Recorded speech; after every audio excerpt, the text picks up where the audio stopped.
You are listening to Practical and Woo by Mindset and Manifest. My name is Eden, and I invite you to embark on a journey with me to explore the practical and spiritual edges of the unknown for the purpose of allowing you to embody and empower yourself uniquely as you are and to intentionally create and live a life of freedom and fulfillment. Each week, I'm going to discuss topics such as energetics, reality creation, manifestation, astrology, tarot, and more to help empower you to live beyond perceived limitations and to practically design your life so it feels like absolute magic every step of the way. Let's dive in. Well, hello, brilliant soul. In one of her masterpieces, thought leader Melanie Ann Lager said something so profound that I can't shake its wisdom. It was something like, I can live off the memories I've built for the rest of my life. This is the sentiment I'm going to bring forward to you and unpack in today's episode. In just saying the sentence, I can acknowledge that it might initially feel like a you had to be there moment, but I want to invite you to chew on it with me throughout today's contemplation. At first glance, considering what it means to live off the memories you've built for the rest of your life might seem like a statement that's filled with longings for the past. But from my vantage point, there's a nugget of empowerment when we consider it from the angle of understanding just how deeply someone has chosen to inhabit their life. What would it mean to reach some distant point in our lives, look backwards across the landscape we traveled, and realize that we had actually been there for it while it was happening? That we had noticed the beauty, majesty, miracles, and magic, that we had allowed ourselves to receive the experiences of engaging with the people, places, opportunities, ordinary afternoons, extraordinary adventures, strange detours, tiny rituals, inside jokes, meals around tables, versions of ourselves, and seasons that once constituted the entirety of our world. And perhaps even more importantly, that we had allowed ourselves to be fully and wholly appreciative towards those things before hindsight told us that they were precious. Because seeing something in hindsight has an extraordinary ability to confer the sacredness of something or someone when we barely noticed that it was happening while it was still available to us. They say that hindsight is 2020. And in hindsight, a kitchen you once complained was too small suddenly becomes the same kitchen where everyone used to gather together and make memories. Or a neighborhood that seemed dowdy to you are the then same streets you would give an arm to walk again just one more time. A friend you assumed would always be around becomes someone whose voice you wish you would listen to more carefully. A parent looks younger in an old photograph than you remember them ever being. A version of your own body you criticized relentlessly becomes a body you suddenly wished you had. Isn't it interesting that we become remarkably capable of recognizing the value of a moment once it's become inaccessible to us?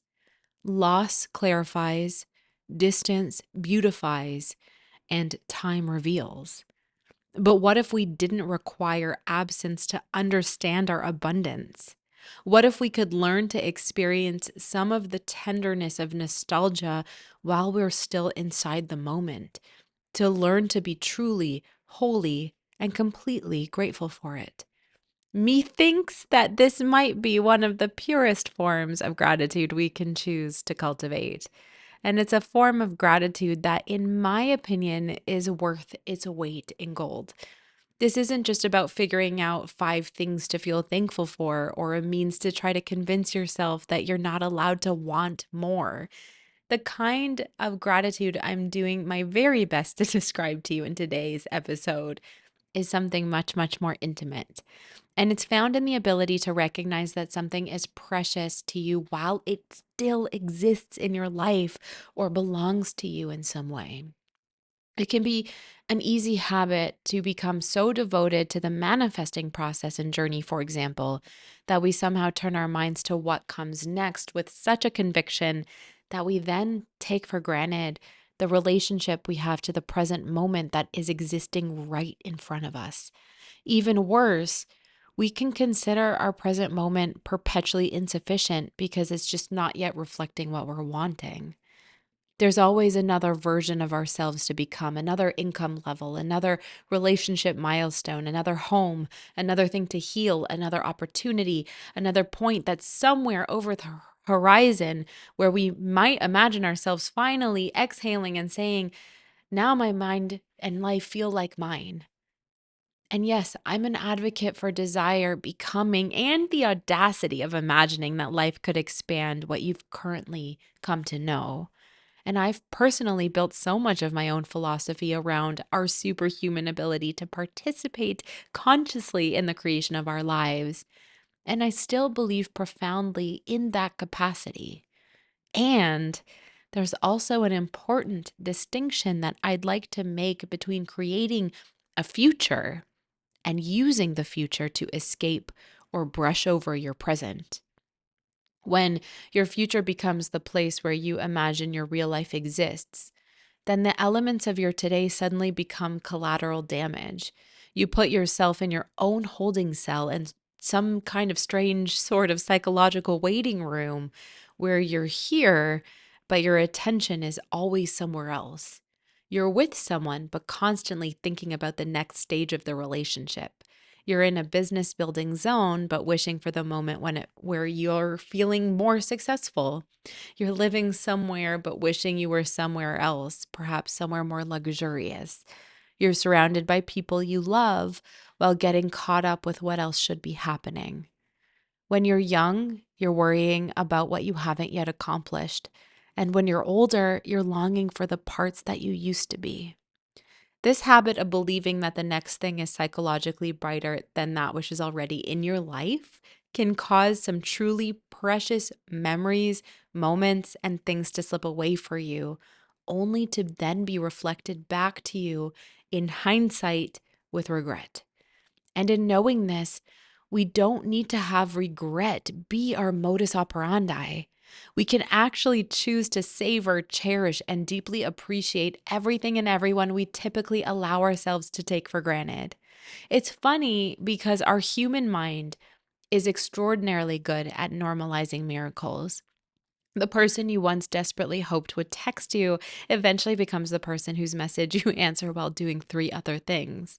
The home you once dreamed about eventually contains piles of laundry, stacks of dishes, cracks to be repaired. The job you once prayed for eventually has deadlines and annoying emails. The friends you once felt lucky to find become people you assume will be at next year's dinner. None of this is evidence that we are inherently ungrateful, but it does spark the importance of remembering, cherishing, and appreciating what you have while you have it. Gratitude cannot depend entirely upon novelty. If it did, we would spend our lives needing reality to continuously impress us before we agree to be moved by it. I think the invitation here is in learning to refine and renew our perception of our lives, to reestablish the value of the things that feel so normal to us, that we once held near and dear. I'm suddenly getting an image in my mind of the toys from the Toy Story franchise and the difference between receiving a shiny new exciting toy and continuing to play with and appreciate the toys already in the world. And in Woody's case, Woody is a legacy toy that was passed down from generation to generation, it would seem. So I want us to recognize that something becoming ordinary to us doesn't make it ordinary in value. To realize and remember that there are things happening in your life today that would have astonished a previous version of you, that there are people whose presence has become so integrated in your day to day that you no longer consciously register how extraordinary it is that your life and theirs ever intersected. And there are things you currently consider mundane that a future version may remember with an almost unbearable broken heart and longing. So let's not be the kind of people who become most grateful for the things when gratitude can't bring them back. Let's not finally find understanding for someone after they've chosen to leave. Let's not understand the freedom of the different seasons of our life once we've come to the end of ours. I'm beginning to think that perhaps one of the great spiritual disciplines of a human life is learning to anticipate our own nostalgia, not in a morbid way, not by constantly ruminating about the fact that everything ends, so that we're then anxious about enjoying it. I mean, allowing impermanence to sharpen our experience of our present moment. This isn't about needing to cling on to things. It's about understanding that life and everything in it is temporary. And so it's important to meet it fully while it's here and available. It's one thing to say that you're grateful for your friendships, and another to put your phone down at dinner and actually hear the amazing, connective, possibly pee your pants funny story that your friend is telling. It's one thing to say you're grateful for your significant other, and something different to choose to study their face while they laugh and then recognize without needing anything else to happen that getting to know this human is one of the strangest, most amazing privileges of your life. It's one thing to say, I'm grateful for this season of my life, and another thing to bask in its unfolding. Your blessings are all around you, and there's no need to observe them from a distance. You're inside of them. What if we allowed ourselves to see the wealth and wonderment of our current day to day present moments? Wealth that's found in the times you've laughed so hard your belly hurt, the places that you visited that somehow became part of you, the conversations you had that changed the way you think. How many people have you allowed to love you? How many people have you allowed yourself to love? How many sunsets have you taken in fully? How many rainstorms have you allowed yourself to hear?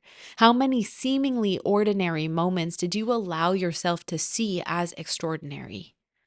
The truth is, there are people with enormous material abundance who are impoverished in their experience of their own lives because they're rarely present enough to receive what they possess. And there are people whose lives contain astonishing riches because they developed the capacity to extract meaning, intimacy, beauty, humor, curiosity, and memory from their lived experiences.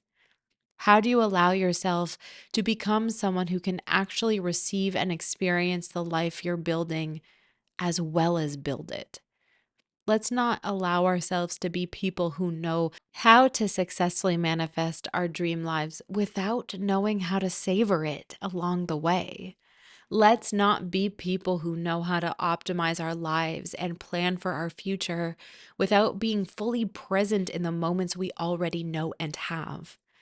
It would be a world class tragedy to spend decades constructing a beautiful life and only recognize its beauty through photographs once the moment has passed.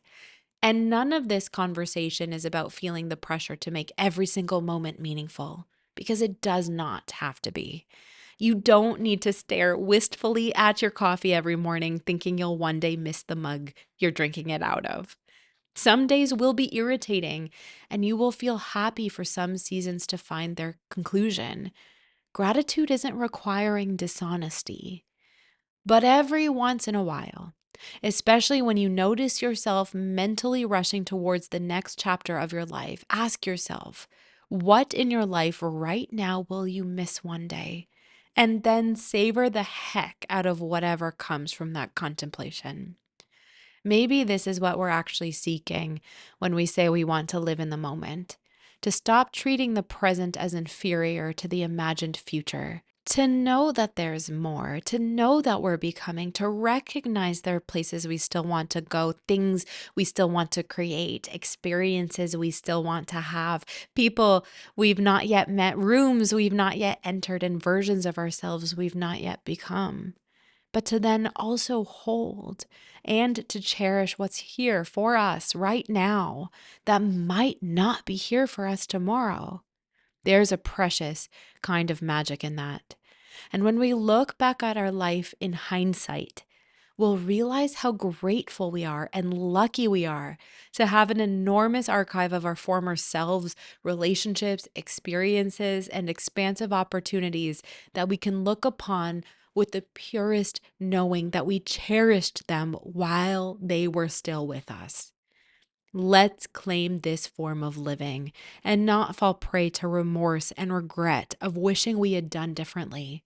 It's never too late to start savoring, cherishing, and living in the purest form of gratitude you can cultivate. And if you have regrets, allow them to be lessons of how to cherish your life from here on out. Allow yourself to create the memories you may one day discover you could live off of for the rest of your life. Until next time.